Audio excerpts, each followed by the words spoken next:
ನಮಸ್ಕಾರ ವೀಕ್ಷಕರೇ.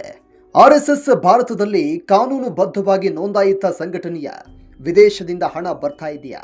ಕರ್ನಾಟಕದ ಸಚಿವರೊಬ್ಬರು ನೇರವಾಗಿ ಆರ್ಎಸ್ಎಸ್ ಮುಖ್ಯಸ್ಥ ಮೋಹನ್ ಭಾಗವತ್ಗೆ ಇಂಥ ಪ್ರಶ್ನೆ ಕೇಳಿದ್ರು. ಅದಕ್ಕೆ ಮೋಹನ್ ಭಾಗವತ್ ಕೊಟ್ಟ ಉತ್ತರಕ್ಕೆ ರಾಜಕೀಯ ಬೆಂಕಿ ಹತ್ಕೊಂಡಿದೆ. ಇವತ್ತು ಆರ್ಎಸ್ಎಸ್ ವರ್ಸಸ್ ಪ್ರಿಯಾಂಕ್ ಖರ್ಗೆ ವಿವಾದದ ಹಿಂದಿರುವಂತ ಪೂರ್ತಿ ಕತೆ, ರಾಜಕೀಯ ಲೆಕ್ಕಾಚಾರ ಮತ್ತೆ ಇದು ಯಾಕೆ ಮುಖ್ಯ ಅಂತ ಈ ವಿಡಿಯೋದಲ್ಲಿ ಎಕ್ಸ್ಪ್ಲೈನ್ ಮಾಡ್ತಾ ಹೋಗ್ತೀನಿ ನೋಡಿ. ಘಟನೆ ಏನು? ಜೂನ್ 15, 2026 ಕರ್ನಾಟಕದ ಗೃಹ ಸಚಿವ ಪ್ರಿಯಾಂಕ್ ಖರ್ಗೆ ಆರ್ಎಸ್ಎಸ್ ಮುಖ್ಯಸ್ಥ ಮೋಹನ್ ಭಾಗವತ್ಗೆ 3 ಪುಟಗಳ ಪತ್ರವನ್ನು ಬರೆದರು. ಪತ್ರದಲ್ಲಿ 3 ಮುಖ್ಯ ಪ್ರಶ್ನೆಯನ್ನ ಕೇಳಿದ್ರು. ಆರ್ಎಸ್ಎಸ್ ಸೊಸೈಟಿ ರಿಜಿಸ್ಟ್ರೇಷನ್ ಆಕ್ಟ್ ಅಡಿಯಲ್ಲಿ ನೋಂದಾಯಿತ ಸಂಘಟನೆಯ ವಿದೇಶಿ ಫಂಡಿಂಗ್ ರಿಸೀವ್ ಮಾಡ್ತಾ ಇದ್ದೀರಾ? FCRA ಕಾಯ್ದೆ ಪಾಲಿಸ್ತಾ ಇದ್ದೀರಾ? ನಿಮ್ಮ ಸಂಘಟನೆಯ ರಚನೆ, ಶಾಖೆಗಳು, ಆದಾಯ ವೆಚ್ಚದ ವಿವರವನ್ನ ಕೊಡ್ತೀರಾ? ಖರ್ಗೆ ಕೇಳಿದ್ದು ಪಾರದರ್ಶಕತೆಗಾಗಿ ಈ ಮಾಹಿತಿ ಬೇಕು, ಕಾನೂನಿನ ಮುಂದೆ ಎಲ್ಲರೂ ಸಮಾನರು ಅಂತ. ಈ ಪತ್ರ ಹೊರಬಂದ 6 ಗಂಟೆಯಲ್ಲಿ ಆರ್ಎಸ್ಎಸ್ ಕಡೆಯಿಂದ ಪ್ರತಿಕ್ರಿಯೆ ಬಂತು. ಮೋಹನ್ ಭಾಗವತ್ ಬೆಂಗಳೂರಿನ ಕಾರ್ಯಕ್ರಮದಲ್ಲಿ ಹೇಳಿದ್ರು, ಇದು ರಾಜಕೀಯ ಪ್ರೇರಿತ ಪತ್ರ. ಆರ್ಎಸ್ಎಸ್ 1925ರಿಂದ ಬಹಿರಂಗವಾಗಿ ಕೆಲಸವನ್ನ ಮಾಡ್ತಾ ಇದೆ. ನಾವು ಮುಚ್ಚಿಡುವುದು ಏನೂ ಇಲ್ಲ. ನಮ್ಮ ಕಾರ್ಯಕರ್ತರೇ ನಮ್ಮ ಶಕ್ತಿ. ನಾವು ಕಾನೂನಿಗೆ ಬದ್ಧರಾಗಿದ್ದೇವೆ. ಇಲ್ಲಿಂದ ಶುರುವಾದ ವಿವಾದ ರಾಜಕೀಯವಾಗಿ ಸ್ವರೂಪವನ್ನು ಪಡಿತಾ ಇದೆ. ಈ ಪತ್ರ ಬರ್ತಾ ಇದ್ದಂತೆ ಕರ್ನಾಟಕ ರಾಜಕೀಯ 2 ಭಾಗವಾಯಿತು. ಒಂದು ಕಡೆ ಬಿಜೆಪಿಯ ನಿಲುವು.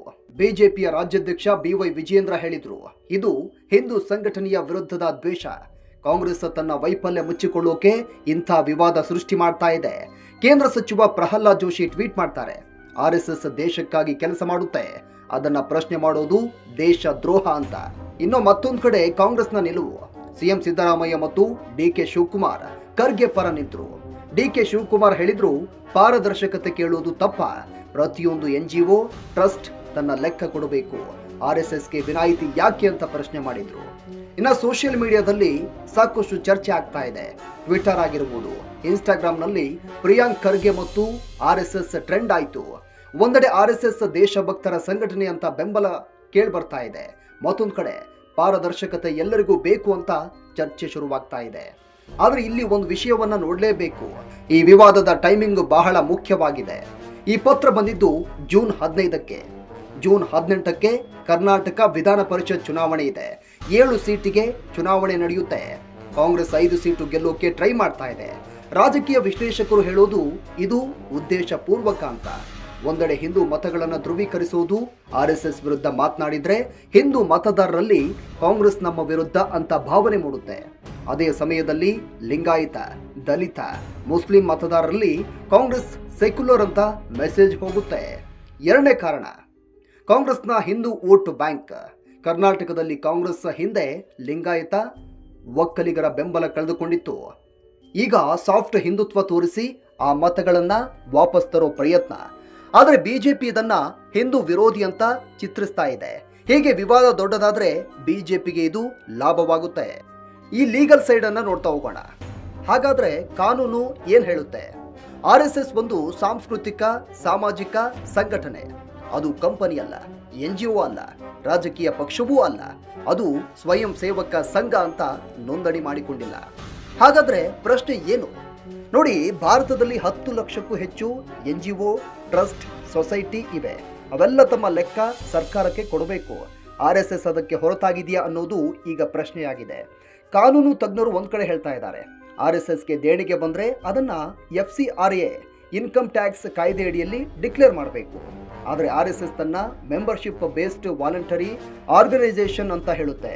ಈಗ ಪ್ರಿಯಾಂಕ್ ಖರ್ಗೆ ಕೇಳಿದ್ದು, ಈ ಕಾನೂನು ಅನ್ವಯ ಆಗುತ್ತಾ ಅಂತ. ಉತ್ತರ ಬರೋವರೆಗೂ ನಾವು ಕಾಯಲೇಬೇಕಾಗುತ್ತೆ. ಈ ವಿವಾದ 3 ವಿಷಯದ ಮೇಲೆ ಪರಿಣಾಮವನ್ನು ಬೀರುತ್ತೆ. 1, ಕರ್ನಾಟಕ ಚುನಾವಣೆ. ಜೂನ್ 18ರ ಫಲಿತಾಂಶದ ಮೇಲೆ ಪರಿಣಾಮವನ್ನು ಬೀರುತ್ತೆ. ಹಿಂದೂ ಮತಗಳು ಧ್ರುವೀಕರಣವಾದರೆ ಬಿಜೆಪಿಗೆ ಇದು ಬಹಳ ದೊಡ್ಡ ಮಟ್ಟದಲ್ಲಿ ಲಾಭ ಆಗುತ್ತೆ.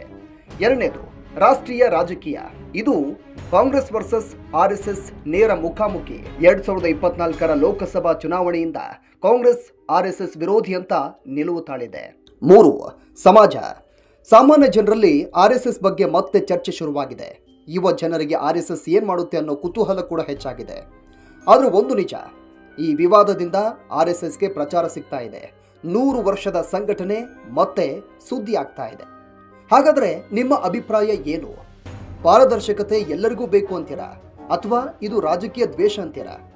ಇದನ್ನು ಕಮೆಂಟ್ ಮಾಡಿ ನಿಮ್ಮ ಅಭಿಪ್ರಾಯವನ್ನು ತಿಳಿಸಿ. ಒಂದು ವೇಳೆ ನಿಮಗೆ ಈ ವಿಷಯದ ಮೇಲೆ ಫ್ಯಾಕ್ಟ್ ಚೆಕ್ ವಿಡಿಯೋ ಬೇಕಿದ್ರೆ ಫ್ಯಾಕ್ಟ್ ಚೆಕ್ ಅಂತ ಕಮೆಂಟ್ ಮಾಡಿ. ನಾನು RSS ಹಣಕಾಸು ನೋಂದಣಿ ದಾಖಲೆಗಳನ್ನು ತೆಗೆದು ನೋಡಿ ವಿಡಿಯೋವನ್ನು ಮಾಡ್ತೀನಿ. ವಿಡಿಯೋ ಇಷ್ಟವಾದರೆ ಲೈಕ್ ಮಾಡಿ, ಶೇರ್ ಮಾಡಿ, ಕಮೆಂಟ್ ಮಾಡಿ. ಧನ್ಯವಾದಗಳು.